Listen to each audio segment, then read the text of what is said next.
नमस्कार, आप देख रहे हैं सिरता का, मैं हूं आपके साथ होम पार्टी। तो देखिए, राज्यसभा चुनावों को लेकर एक जो बड़ी खबर आई है वो आपको दे दे, तो ये बड़ी जानकारी आपको दे दे, जहां रेखा शर्मा अब निर्विरोध चुने जा चुके राज्यसभा के लिए। जी हां, रेखा शर्मा, जिन्हें की बीजेपी ने राज्यसभा चुनावों के लिए उम्मीदवार बनाया है और उनका नामांकन भी उन्होंने भरा था 10 दिसंबर, जो की आखिरी तारीख थी।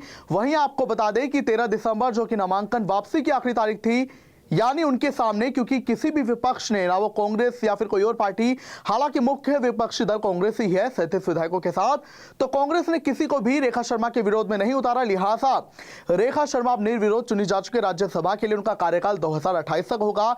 इसी संबंध में जो returning officer IAS Ashok Kumar Meena है, उन्होंने जीत का सर्टिफिकेट रेखा शर्मा को दिया। इस दौरान उनके साथ शिक्षा मंत्री महिपाल ढांडा और पूर्व स्पीकर ज्ञानचंद गुप्ता भी मौजूद रहे। बता दें कि रेखा शर्मा एक बड़ा चरण है बीजेपी का। महिला सशक्तिकरण के तौर पर यह मूव बीजेपी का देखा जा रहा है, जहां एक दलित कोटे से ब्राह्मण चेहरे और एक महिला उम्मीदवार को उतारा गया मैदान में और वो राज्यसभा जा रही हैं।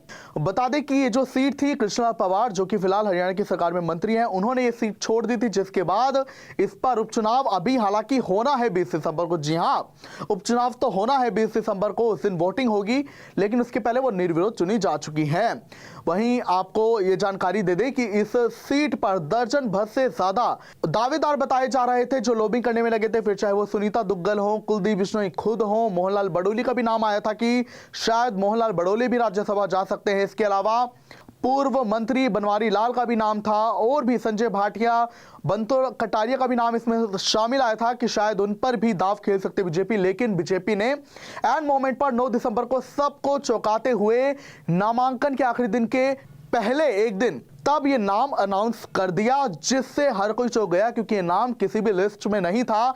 लेकिन रेखा शर्मा जो है वो मोदी की बहुत करीबी हैं। वो राष्ट्रीय महिला आयोग की चेयरपर्सन रह चुकी हैं। उन्होंने 9 साल तक के पद संभाला। हालांकि 2024 में, अगस्त 2024 में उन्होंने पद छोड़ दिया था। हालांकि अब वो राज्यसभा जा रही हैं, निर्विरोध चुनी जा चुकी हैं। बता दें कि वो बीजेपी की बहुत पुरानी महिला कार्यकर्ता हैं। वो जब मोदी संगठन के मंत्री हुआ करते थे बीजेपी के हरियाणा में, तो रेखा शर्मा पंचकुला में बीजेपी का कार्यालय संभाला करती थी। वो बीजेपी का मीडिया हैंडल भी देखती थी, वो मीडिया की प्रभारी भी थी। और अब उन्हें ये बड़ी जिम्मेदारी, जब क्योंकि 2014 में मोदी प्रधानमंत्री बने, तो रेखा शर्मा की राष्ट्रीय लेवल पर राजनीति में एंट्री होती है, जिसके बाद उन्हें महिला आयोग में भी उनकी एंट्री हो जाती है, राष्ट्रीय महिला आयोग में, और वो 2015 में इसमें शामिल होते हैं, जिसके बाद 2017 में आपको बता दें वो चेयरपर्सन भी बन जाती हैं। तो अब रेखा शर्मा जो हैं राज्यसभा जा चुके हैं। 5 सीट पर फिर से बीजेपी ही है।